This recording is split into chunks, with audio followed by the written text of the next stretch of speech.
ప్రభునందు ప్రియులైన మీకందరికీ యేసుక్రీస్తు ప్రభువారి నామంలో శుభవందనాలు తెలియజేస్తూ ఉన్నాం. దైవజనులు బ్రదర్ భక్త సింగ్ గారి పరిచర్యలో నుండి దైవ మర్మములు. అక్టోబర్ 5. తన సిలువను ఎత్తుకొని నన్ను వెంబడింపనివాడు నాకు పాత్రుడు కాడు. మత్తయి సువార్త 10వ అధ్యాయం 38వ వచనం.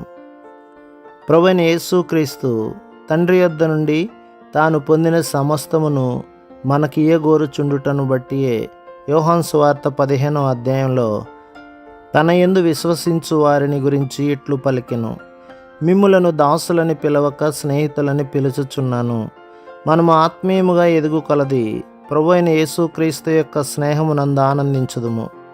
ధారాళముగా ఆయనతో మాట్లాడుదుము. సమస్త రహస్యములు ఆయనతో చెప్పుదుము. ఆయన కూడా ప్రేమగా మాట్లాడుచు అనుదినము క్రొత్త సంగతులెన్నో మనకు చూపించును.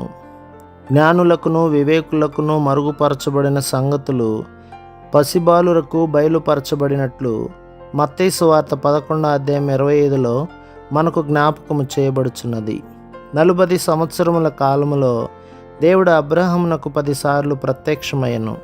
ప్రతి ప్రత్యక్షతలోనూ దైవ స్నేహములోనూ ఒక నూతన రహస్యమును బయలుపరచెను. వాస్తవముగా ఈ ప్రత్యక్షతలను దైవ స్నేహం యొక్క 10 మెట్లుగా పరిగణించవచ్చును. ఆదికాండం 12వ అధ్యాయంలో దేవుడు అబ్రహామునకు 2 సార్లు ప్రత్యక్షమైనట్లు ఇంతకు మునిపే చూచితిమి. 3వసారి దేశము విడిచి క్రొత్త దేశమునకు వెళ్ళుమని దేవుడు అబ్రహామునకు ఆజ్ఞాపించెను. కానీ లోతు అబ్రహాముతో వెళ్ళవలెనని చెప్పలేదు. మానవ జాలిని బట్టి లోతును తనతో తీసుకొని వెళ్ళుటకు అబ్రహాము సమ్మతించెను.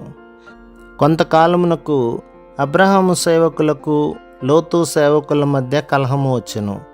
ఆదికాండం 13వ అధ్యాయం 7వ వచనం.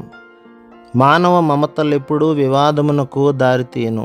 భర్త, భార్య, పిల్లలు, తల్లిదండ్రులు, అన్నదమ్ములు, అక్క చెల్లెండ్రు, బంధువులు మొదలగు వారి ఎడలనున్న ప్రతి మమత కూడా యేసుక్రీస్తు ప్రభువు ద్వారా పరిశుద్ధపరచబడవలెనని మనము జ్ఞాపకముంచుకొనవలెను.